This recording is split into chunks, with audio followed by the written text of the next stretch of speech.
Bonjour à tous, dans cette vidéo je vais vous reparler du gain en décibels et donner quelques compléments, et je vais vous parler de la puissance en décibels milliwatts ou dBm. Tout d'abord le gain en décibels. Je vous rappelle que le gain en décibels s'écrit comme 10 logarithmes d'un rapport de puissance. Donc par exemple sur un même système, le rapport de la puissance de sortie sur la puissance d'entrée.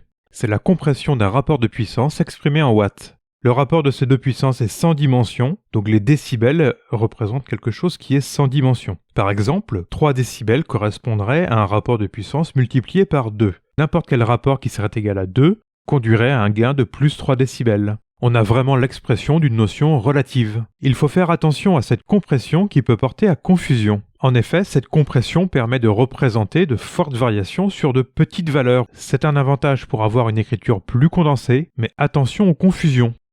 10 décibels représente une amplification par 10. 30 décibels représente une amplification par 1000. Donc quelques dizaines de décibels représentent en fait de fortes variations du rapport de puissance. Et il ne faut pas tomber dans ce piège de croire que de petites valeurs en décibels vont donner de petites variations. Dernier point, les atténuations sont représentées par des valeurs en décibels négatives. Moins 10 décibels, on aurait une atténuation par 10, moins 20 décibels, une atténuation par 100, etc., etc. Abordons maintenant une nouvelle notion, la puissance exprimée en décibels milliwatts, ou plus simplement dBm. On parle aussi de niveau de puissance en dBm. La puissance en dBm égale 10 logarithmes d'une puissance par rapport à 1 milliwatt. Dans cette expression, la puissance est exprimée en milliwatts. Par exemple, si on avait à exprimer 1 watt, il faudrait écrire 1000 milliwatts. C'est une manière de représenter la puissance qui est souvent utilisée en radiofréquence pour exprimer par exemple la puissance d'une antenne ou plus généralement en transmission du signal. De la même manière que pour le décibel, il va falloir faire attention à la compression. Quelques exemples. 1 milliwatt sera représenté par 0 dBm, 10 milliwatts par 10 dBm et 1 kilowatt 60 dBm. Vous voyez que en arrivant uniquement à 60 dBm, on représente déjà une puissance de 1 kilowatt. Et comme pour les dB, les expressions négatives représentent des atténuations par rapport à 1 milliwatt. Notez qu'il existe aussi une définition des décibels watts, où la référence ici n'est plus le milliwatt mais le watt, et se note dBW. Cette définition est un peu moins utilisée que les dBm. Alors on pourrait se dire quelle est la vraie différence entre ces deux notions ?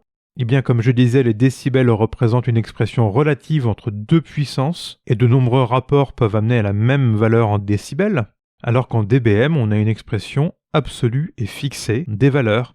3 dBm correspondra toujours à 2 milliwatts, alors que 3 décibels correspond à une multiplication par 2 de manière relative, de manière plus générale. Je vais maintenant vous parler de la manipulation des dB puis de la manipulation des dBm. On peut ajouter des décibels entre eux. Par exemple, 2 décibels plus 4 décibels égale plus 6 décibels. Plus de décibels, c'est multiplier le rapport de puissance par 10 puissance 2 dixièmes, puis par 10 puissance 4 dixièmes, égale 10 puissance 6 dixièmes, donc environ x 4. Alors j'ai arrondi les valeurs décimales, bien entendu. Et on peut tout à fait aussi soustraire des décibels, ce qui reviendrait à diviser la puissance. Par exemple, 2 dB moins 5 dB égale moins 3 dB égale environ 0,5. En revanche, on ne peut pas multiplier ou diviser des décibels. Ça n'a aucun sens si on chercherait à revenir dans le monde des rapports de puissance initiale. Les décibels ne sont prévus que pour être ajoutés ou soustraits, pas du tout pour être multipliés ou divisés.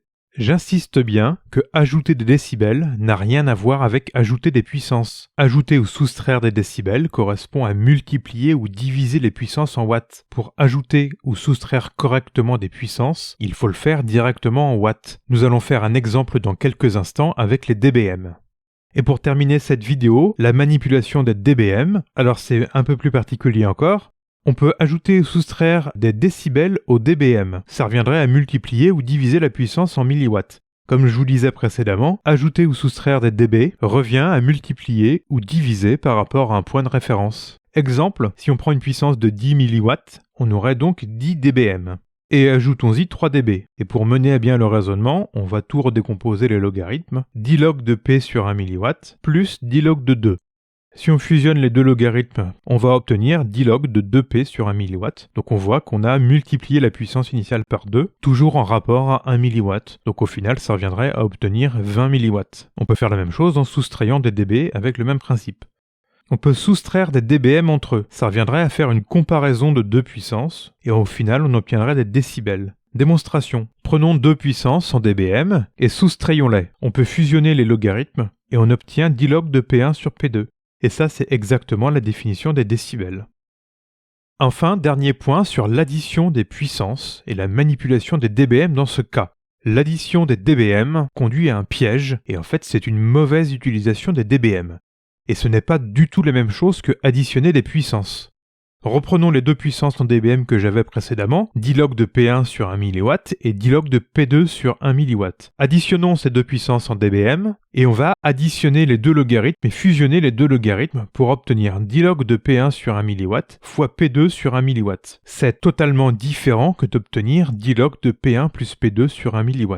Ici, on essaierait de faire la même chose que les décibels, c'est-à-dire ajouter des décibels à une puissance de base conduirait à multiplier cette puissance, à l'amplifier ou à l'atténuer en cas de soustraction. Or, la définition des dBm est prévue pour être une définition absolue par rapport au 1 mW et il ne faut pas confondre l'utilisation de ces différentes notions. C'est bien pour ça qu'on a plusieurs définitions et plusieurs unités, certes qui se ressemblent, mais qui ont chacune leur fonction. Donc cette addition de dBm est à proscrire. Exemple, P1 égale P2 égale 10 mW. Les 2 puissances en dBm égale 10 dBm.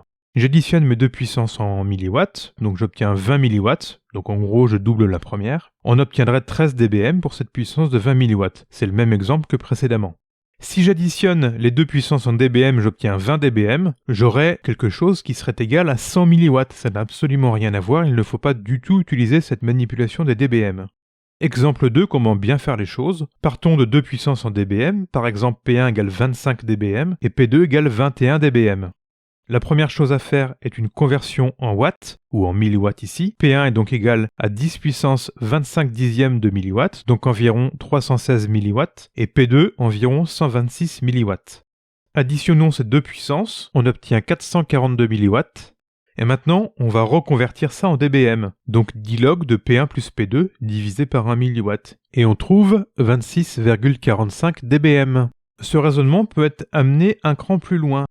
26,45 dBm. C'est les 25 dBm de la première puissance, plus 1,45 dB. On additionne bien des décibels à des dBm pour les amplifier. On aura donc 316 milliwatts multiplié par 10 puissance 1,45 dixième. Et ça, c'est environ multiplié par 1,4. 316 fois 1,4, on tombe sur 442 milliwatts. Voilà ce qui conclut cette vidéo de complément.